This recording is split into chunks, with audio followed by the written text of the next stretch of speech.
Assalamualaikum warahmatullahi wabarakatuh. Bagaimana sepak terjangnya? Kenapa Nabi SAW menggolongkan Dajjal ini termasuk fitnah yang paling besar secara mutlak yang ada di permukaan bumi?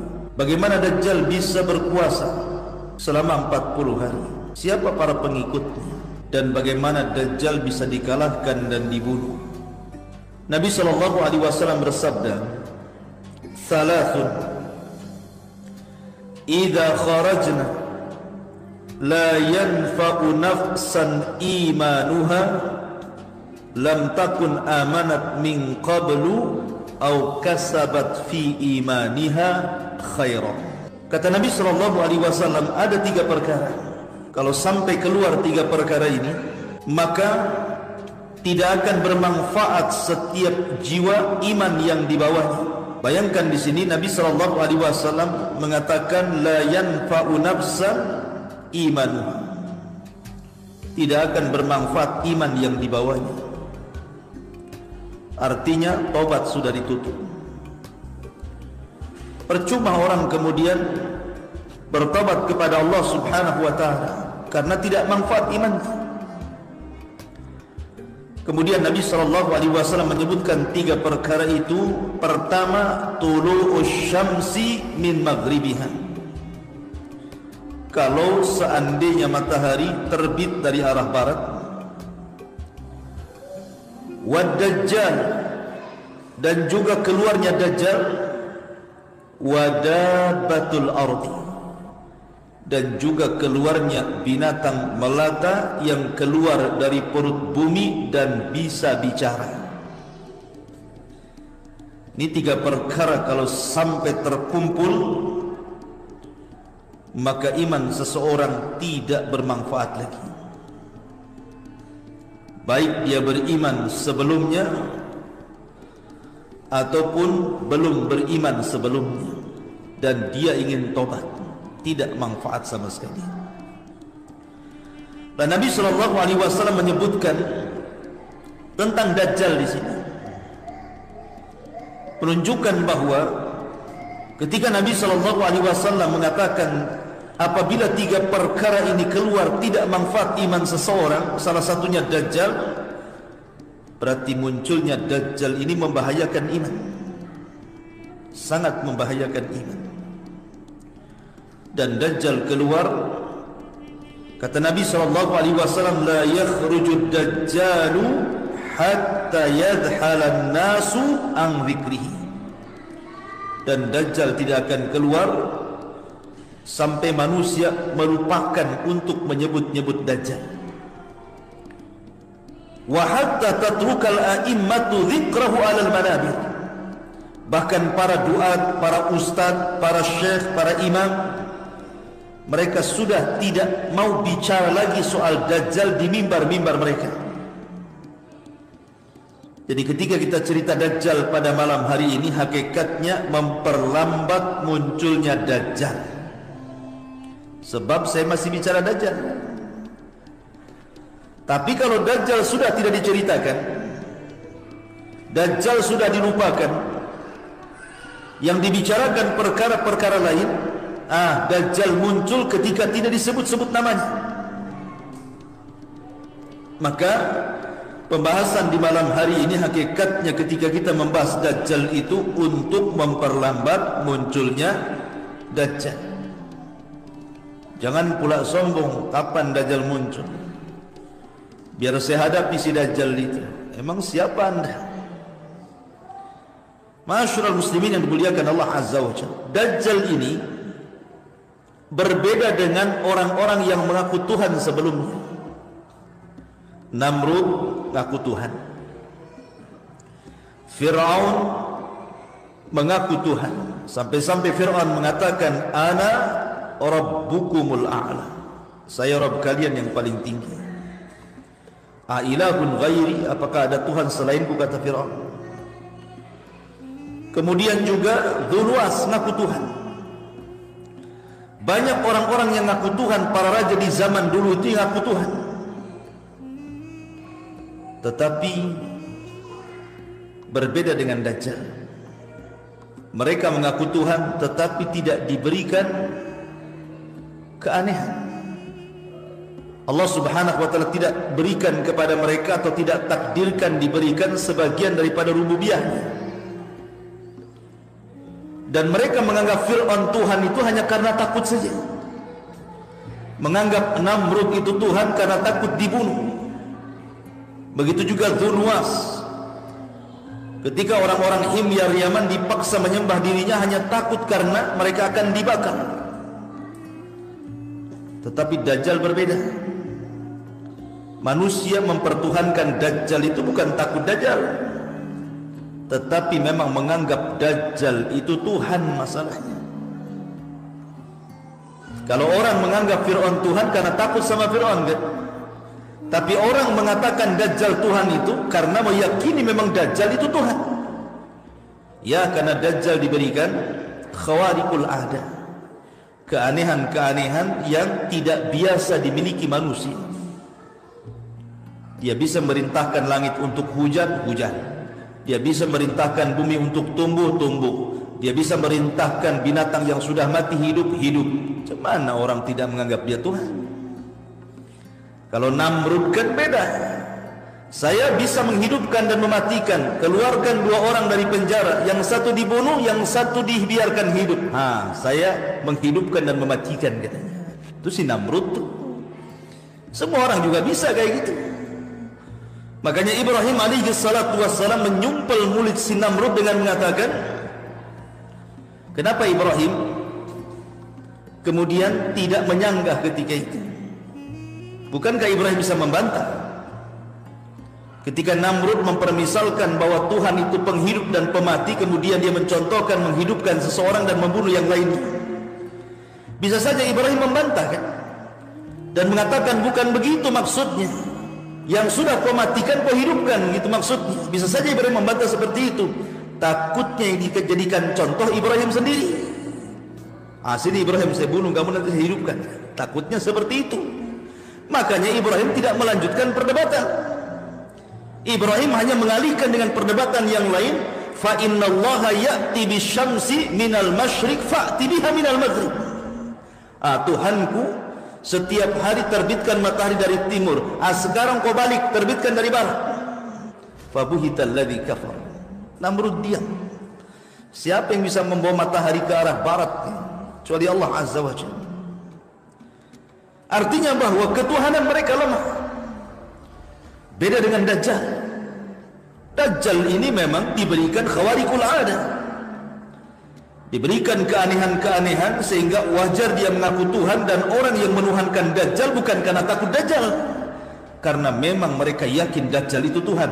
Itulah makanya Rasul mengatakan tidak ada fitnah sejak Allah ciptakan Adam sampai kiamat yang lebih besar melebihi Dajjal. Maksudnya dia pesaing Tuhan gitu masalahnya. Dan Dajjal diberikan seperti itu hanya untuk ibtila, menguji iman manusia. Ma'asyiral muslimin yang dimuliakan Allah Subhanahu wa taala. Di zaman Nabi sallallahu alaihi wasallam, Nabi pernah kedatangan rombongan dari Bani Tamim. Beberapa orang datang kepada Nabi sallallahu alaihi wasallam untuk mengislamkan dirinya. Dan itu disebutkan di dalam riwayat Muslim yang sangat masyhur tentang kisah yang diceritakan oleh Fatimah bintu Qaisin tentang seorang sahabat Nabi sallallahu alaihi wasallam yang bernama Tamim ibn Aus Ad-Dari radhiyallahu anhu. Tamim ibn Aus Ad-Dari ini ikhwan, sahabat yang banyak berjasa, walaupun dia belakangan masuk Islam, tetapi Allah anugerahkan kecerdasan yang luar biasa. Dia bisa menghafal Quran dengan singkat, dan dia selalu menghatamkan Al-Quran hampir setiap malam. Sampai-sampai para ulama mengatakan tidak ada manusia yang menghatamkan Al-Quran dalam satu rakaat salat kecuali 4 orang. Pertama Utsman ibn Affan radhiyallahu an, yang kedua Tamim ibn Aus Ad-Dari yang kita akan ceritakan kisahnya, kemudian yang ketiga Abu Hanifah, yang keempat saya lupa. 4 orang ini mereka selalu menghatamkan Al-Quran dalam satu rakaat salat witir. Anda bisa bayangkan, salat witir kan satu rakaat, dihatamkan Al-Quran dari Al-Baqarah sampai Qul a'udzu birabbin nas. Jangankan 30 juz ya, salat tarawih itu 2 juz saja, besoknya dah asam urat kaki antum. Dah males salat di Jabal Uhud kan, lama. Enak di masjid ini yang umum ini, cepat, rakaat kedua kulhu terus kan. Ma'asyiral muslimin yang dimuliakan Allah Azza wa Jalla, Tamim bin Aus Ad-Dari ini karena dia seorang pelaut sehingga punya kepiawaian, kecerdasan. Beliaulah yang pertama kali membuat mimbar Nabi. Dulu Rasul kalau khutbah di atas kayu pelepah kurma, akhirnya dibuatkan mimbar oleh Tamim ibn Aus Ad-Dari. Semacam ini mimbar. Kemudian dulu masjid Nabi SAW gelap, maka dibuatkan oleh Tamim ibn As'ad Ad-Dari ini lampu. Ya mungkin zaman dulu kayak lampu templon, patromak gitu mungkin ya. Macam itulah, masih pakai media minyak. Belum ada listrik lah di zaman itu, apalagi ATP. Ma'asyiral muslimin yang dimuliakan Allah Azza wa Jalla. Jadi banyak jasa Tamim ibn As'ad Ad-Dari. Lah Tamim ibn Aus Ad-Dari kan dulunya seorang Nasrani, dan dia seorang nahkoda kapal, membawa 30 awak kapal, kemudian melaut di tengah laut. Allah takdirkan kapalnya itu diombang-ambing gelombang, wallahu alam, apakah lautan yang diarungi oleh Tamim ibn As'ad Ad-Dari ini adalah lautan Yaman ataukah lautan yang ada di Syam, wallahu a'lam. Tidak jelas riwayatnya. Yang jelas bahwa Tamim ibn Aus Ad-Dari terapung di tengah lautan, dipermainkan ombak dan gelombang, akhirnya terhempas kapalnya sampai ke sebuah pulau. Lah ketika itu maka mereka pun pingsan. Ketika mereka sadar, disangkanya mereka sudah mati. Rupanya mereka masih hidup. Semua awak kapalnya hidup, 30 orang itu. Lah akhirnya kemudian Tamim bin Ad-Dari, karena dia pemimpinnya, berusaha untuk mencari sesuatu, tetapi di hadapannya hutan belantara. Mereka ingin mencari sesuatu, entah makanan, entah apa gitu ya, buah-buahan dalam hutan itu. Masuk ke dalam hutan. Rupanya di dalam hutan dia berjumpa dengan makhluk yang berbulu sangat tebal. Saking tebalnya bulu itu, sampai-sampai Rasul dalam riwayat Muslim itu tidak diketahui mana dubur, mana kubul. Karena banyak bulunya. Ini mana depan, mana belakang nggak tahu. Bulu semua binatang ini. Kemudian tiba-tiba binatang ini bisa bicara pula. Kemudian orang-orang ini dicegat oleh binatang ini. Kemudian Tamim ibn Aus Ad-Dari dan orang-orang yang mengatakan, wailaki man anti, celaka engkau, siapa kamu? Maka tiba-tiba binatang yang berbulu ini mengatakan, ana jassasah, saya adalah jassasah. Jassasah itu bahasa Arab, diambil dari kalimat jasus. Dan dalam bahasa kitanya artinya mata-mata. Mata-mata dalam bahasa Arab disebut jasus, dalam bahasa kitanya mata-mata. Interpol, tukang cari berita. Mata-mata siapa? Maka ulama mengatakan bahwa jassasa ini adalah mata-matanya Dajjal untuk mencari-cari berita di luar sana. Berjumpa dengan rombongan Tamim ibn Aus Ad-Dari. Ketika ditanya siapa engkau wahai jassasa, jassasa tidak mau menjawab, cuman dia mengatakan kepada Tamim ibn Aus Ad-Dari ini, ya ayyuhal qaum intaliqu ila hadzal rajulul ladzi fid dairi fa innahu ila khabarikum bil ashwa. Kata jassasa pada rombongan Tamim ibn Aus Ad-Dari ini, wahai kaum, sebaiknya masuklah kau ke dalam hutan sana. Di dalam hutan itu ada bangunan bekas tempat ibadahnya orang Yahudi. Di situ ada seorang laki-laki yang sudah menunggu kabar kalian dan dia sangat ingin berjumpa dengan kalian. Kagetlah Tamim bin Ad-Dauri. Dia aja nyasar, tiba-tiba ada orang yang nunggu dan sudah rindu ingin ketemu katanya.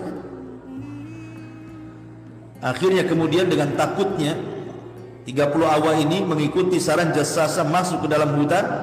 Rupanya ada dair itu tempat ibadahnya orang-orang Yahudi, semacam bukan apa namanya, apa kalau ibadahnya Yahudi itu sinagog. Jadi masuklah ke dalam bangunan yang sudah tua itu. Rupanya dalam bangunan itu ada orang yang sangat besar sekali, besar tinggi sekali. Lehernya dirantai, kakinya dirantai, tangannya dirantai. Kemudian tiba-tiba dia bertanya kepada Tamim ibn Aus Ad-Dari ini, min aina antum? Dari mana kalian? Maka kemudian Tamim ibn Aus Ad-Dari mengatakan, nahnu min jaziratil Arab. Kami dari Jazirah Arab. Kebetulan ada 3 soalan yang ingin saya tanyakan kepada kalian. Dan 3 soalan ini berkaitan dengan tempat-tempat yang ada di Palestina. Berkaitan dengan 3 tempat, semuanya ada di Palestina. Pertama bertanya tentang Buhairah Rahib, atau bahasa kitanya Danau Tiberias. Bahasa Arabnya Buhairah Rahib. Kemudian yang kedua bertanya soal Nakhlu Baisah, kebun kurma Baisah. Dan yang ketiga Ainuz Zughar, mata air Zughar. Dajjal bertanya tentang 3 soalan ini. Pertama tentang Danau Tiberias. Kata Dajjal masih ada airnya. Kata Tamim ibn Aus Ad-Dari, oh airnya masih penuh. Masyarakat sana masih memanfaatkan air dari Danau Tiberias. Kata Dajjal, sebentar lagi danau itu akan kering.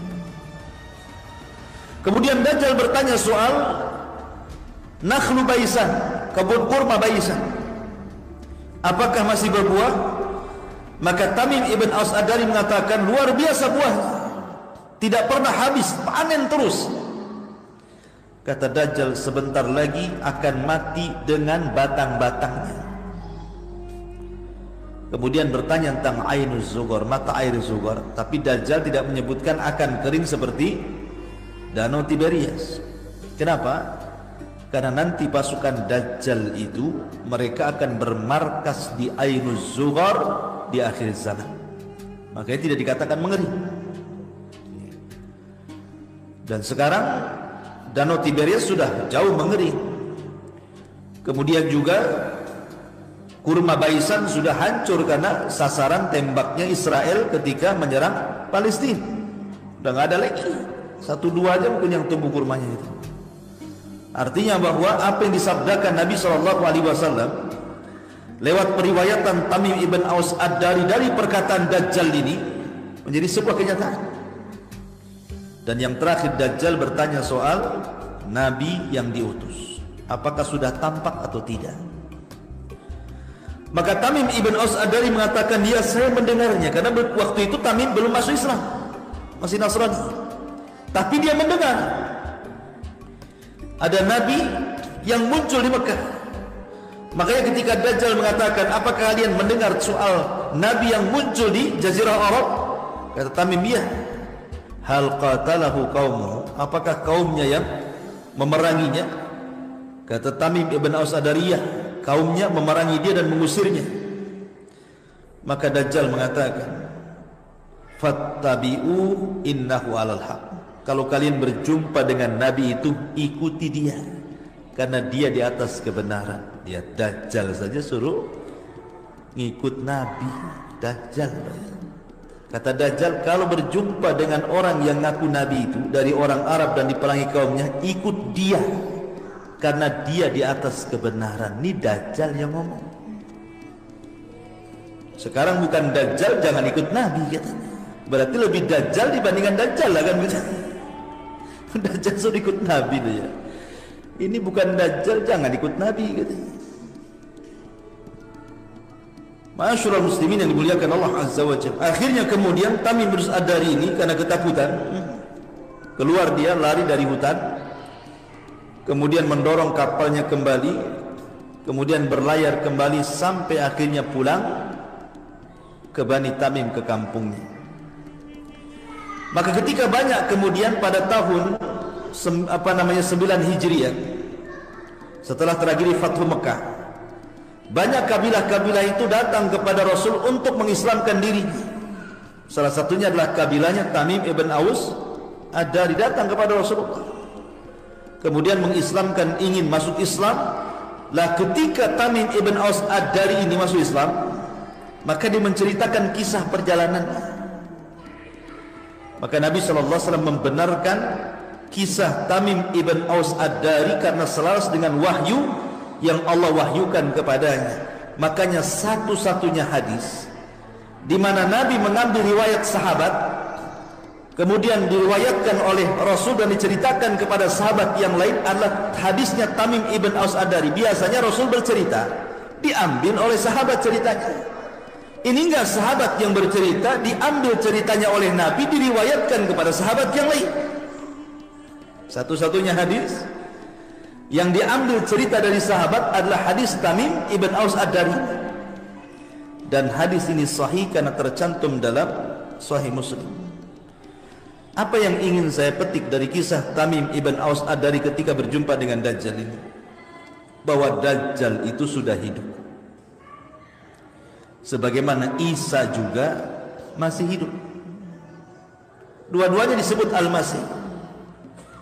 Al-Masihu Isa bin Maryam, Al-Masihu Dajjal.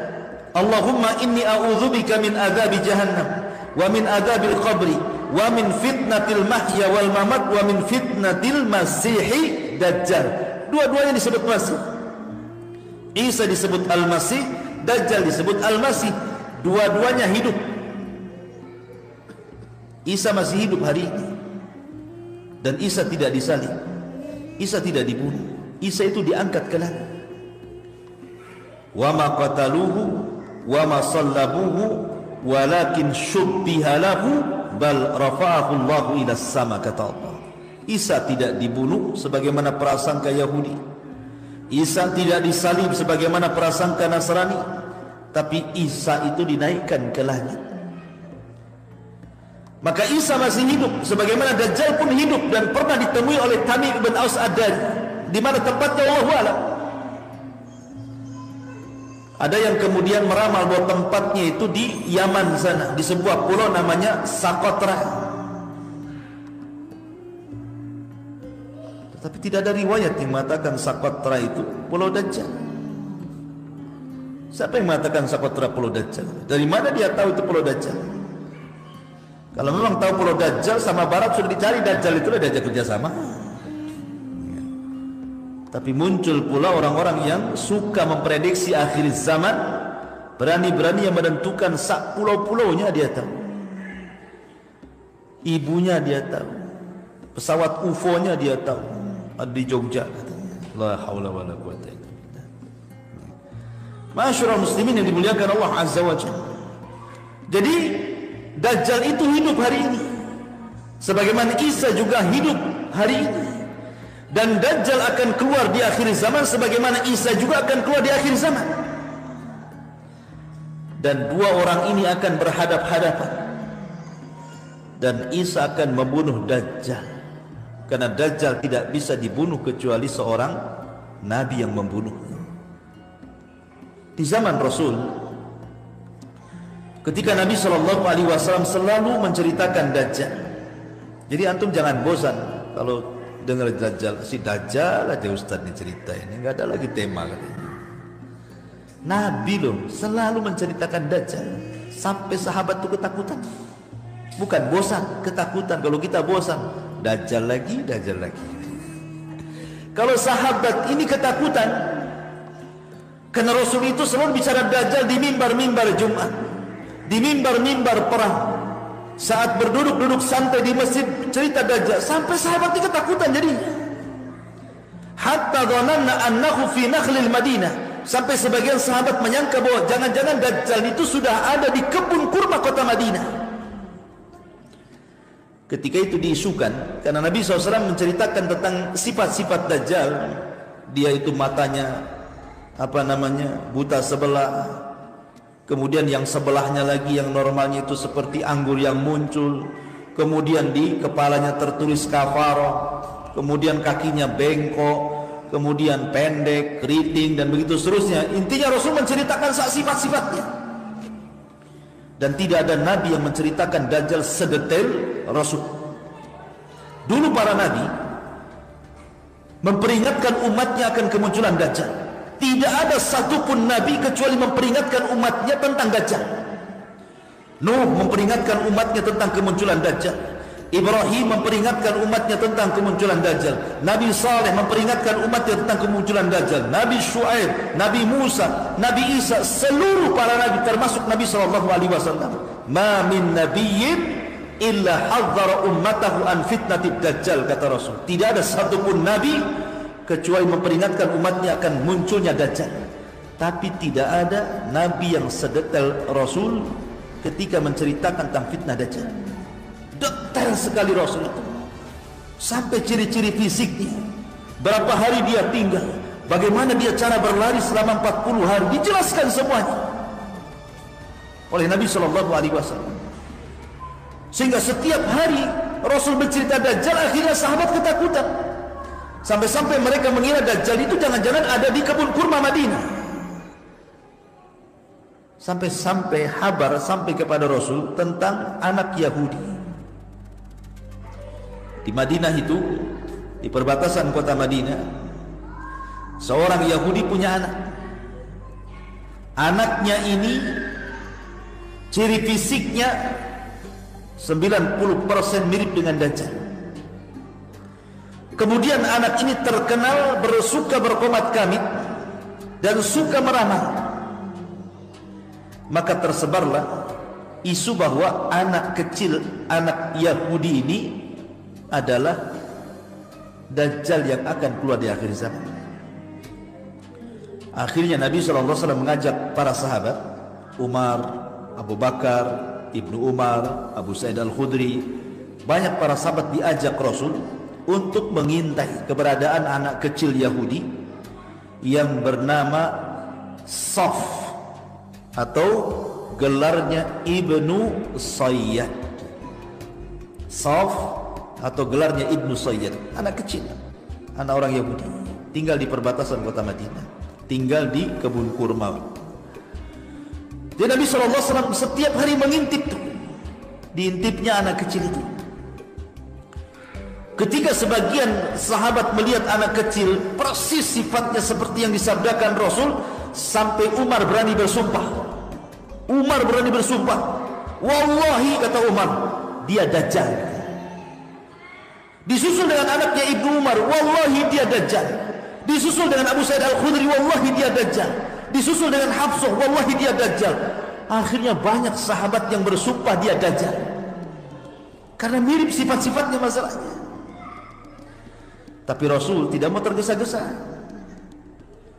Nabi SAW ingin betul-betul mencari kepastian dulu, tabayun dulu, betul nggak dia Dajjal. Akhirnya suatu hari Nabi SAW betul-betul menginterogasi anak Yahudi ini, si Safi, anak kecil belum balik, dengan mengatakan, ya Saf, atashhadu anni Rasulullah. Hei Saf, mau enggak kau bersaksi saya adalah utusan Allah? Kata Saf, ya, ashhadu annaka rasulal ummi. Kata Saf, ya, aku bersaksi bahwa engkau adalah rasul kepada kaum yang buta huruf. Kemudian kata Saf, atashhadu anni Rasulullah. Sekarang balik, maukah kau bersaksi aku juga Rasulullah? Kurang ajar enggak si Saf ini? Ya. Malah dibalik pertanyaan itu tuh. Maka Rasul mengatakan, ihsya falan ta'du wa qadra. Akhirnya Nabi SAW mencoba lagi, karena si Saf ini kan suka komat kamit membaca mantra. Ya, Nabi SAW ketika itu turun surah Ad-Dukhan, dan wahyu kalau turun langsung disimpan di dada Nabi. Maka Rasul ingin menebak surat yang baru turun di dada Rasul kepada Ibnu Sayyad atau Saf ini. Ya Saf, inni khaba'tu laka khab'an. Wahai Saf, di dadaku ada beberapa kalimat, coba tebak kalimat apa. Maka Saf memperhatikan dada Rasul. Tiba-tiba Saf mengatakan, duh, duh, duh. Kata Rasul, ikhsha falan ta'du wa qadra. Celaka engkau wahai Saf, engkau tidak akan mampu melewati batas takdirmu. Tapi kan dia sudah benar. Dia mau mengatakan dukhan tetapi tidak bisa, sehingga duh gitu saja. Tapi kan sudah benar itu. Ketika kemudian Saf ditanya tentang arsy iblis, apa kata dia? Wa kana arsyuhu 'alal ma. Istana iblis ada di tengah-tengah lautan, katanya. Maka Rasul kemudian pergi. Di lain waktu Rasul ingin menyelidiki kembali, tetapi keburu ketahuan oleh ibunya. Langsung dipanggil, ya Saf, inna Muhammadan qad Muhammad sudah datang. Lari si Saf ini ke belakang pundak ibu. Kata Rasul, kalau seandainya ibunya tidak memanggilnya, tentu kenyataan si Saf ini akan terbongkar, apakah dia Dajjal ataukah bukan Dajjal. Tetapi pendapat yang kuat bahwa Ibnu Sayyad ataupun Saf dia bukan Dajjal. Ya, mungkin Dajjal dari Dajjal kecil, tapi bukan Dajjal besar yang akan keluar di akhir zaman. Ada beberapa alasan disebutkan para ulama. Satu, karena si Saf ini setelah besar, setelah dewasa, kemudian dia menikah, punya anak. Sementara Dajjal itu akib, mandul, tidak punya anak. Yang kedua, Saf atau Ibnu Sayyad ini belakangan masuk Islam. Sementara Dajjal di dahinya saja kafarah. Semana dia masuk Islam. Yang ketiga, si Saf ini keluar masuk kota Madinah. Dajjal nggak bisa masuk kota Madinah, apalagi kota Mekah. Masalahnya banyak para sahabat yang bersumpah si Saf ini Dajjal. Salah satunya Abu Sa'id Al-Khudri. Jadi suatu ketika Saf sudah dewasa, dia ingin pergi haji bersama sahabat-sahabat Nabi di kota Madinah. Berangkatlah rombongan sahabat ini. Rupanya si Saf ini telah dia ketinggalan rombongan. Ketika ketinggalan rombongan, rupanya ada juga yang ketinggalan rombongan, Abu Sa'id Al-Khudri. Sama-sama ketinggalan rombongan. Saf ketinggalan rombongan, kemudian Abu Sa'id Al-Khudri juga ketinggalan rombongan. Lah, Abu Sa'id Al-Khudri adalah sahabat yang bersumpah bahwa si Saf ini adalah Dajjal. Jadi ketika si Saf ini capek, maka dia pun istirahat di sebuah pohon, berlindung di situ. Lewatlah Abu Sa'id Al-Khudri. Dipanggil, ya Abu Sa'id, kemari istirahat. Abu Sa'id mengatakan, Dajjal, masa nggak mungkin saya istirahat sama Dajjal kan? Tetapi karena kelelahan juga masalahnya, terpaksalah Abu Sa'id Al-Khudri ikut istirahat tapi menjauh, jaga jarak, ikut protokol kesehatan, jaga jarak, gak mau dekat-dekat. Masalahnya dia bersumpah bahwa dia dajjal, tahu-tahu kok bersebelahan pula kan itu. Akhirnya si Saf ini menawarkan makanan baik, dia menawarkan makanan minuman, tapi tidak mau disentuh oleh Abu Sa'id Al-Khudri itu. Karena dia orang yang bersumpah dia dajjal, tidak mungkin saya dikasih makan, nanti dikasih makan racun pula. Akhirnya kata Saf, ya Aba Sa'id, saya ini sedih. Kenapa orang-orang itu menuduh saya dajjal? Dajjal kan mandul, saya banyak anak. Dajjal kan kafir, saya masuk Islam. Dajjal kan tidak masuk kota Madinah dan Mekah, saya bolak-balik kota Madinah Mekah. Ketika itu Abu Sa'id Al-Khudri lembut hatinya. Iya juga ya, kalau dia dajjal mestinya kafir. Masalahnya endingnya enggak enak. Kata Safia Aba Sa'id, tapi kalau kamu ingin tahu di mana dajjal, aku tahu tempatnya. Wah, mendengar kalimat yang terakhir ini, langsung ambil barang-barangnya Abu Sa'id Al-Khudri, ngacir dia. Ditinggalkannya Ibnu Sayyid ini. Yang enggak enak endingnya. Tadinya sudah kasihan tuh. Iya juga ya. Betul juga si Saf ini. Masa dia dajjal? Pas dia ngomong, tapi kalau engkau wahai Aba Sa'id ingin tahu di mana tempat dan posisi dajjal, ku kasih tahu katanya. Takutlah Abu Sa'id, ambil tas lari dia. Masyaallah muslimin yang dimuliakan Allah Azza wa Jalla. Tetapi ini masalah khilaf. Ada yang mengatakan bahwa karena masalahnya Ibnu Sayyid ini ketika perang di zaman Khalifah Yazid bin Muawiyah, kemudian jasadnya tidak ditemukan. Dia perang bersama kaum muslimin, tapi jasadnya tidak ditemukan. Hilang kemana, entah berantah hilang. Nah dari sinilah karena tidak ditemukan jasadnya saat peperangan, sehingga menjadi khilaf para ulama apakah dia bersembunyi di sebuah hutan di mana nanti akan keluar di akhir zaman, ataukah dia sudah meninggal layaknya manusia, tidak lewat 100 tahun pasti meninggal dunia.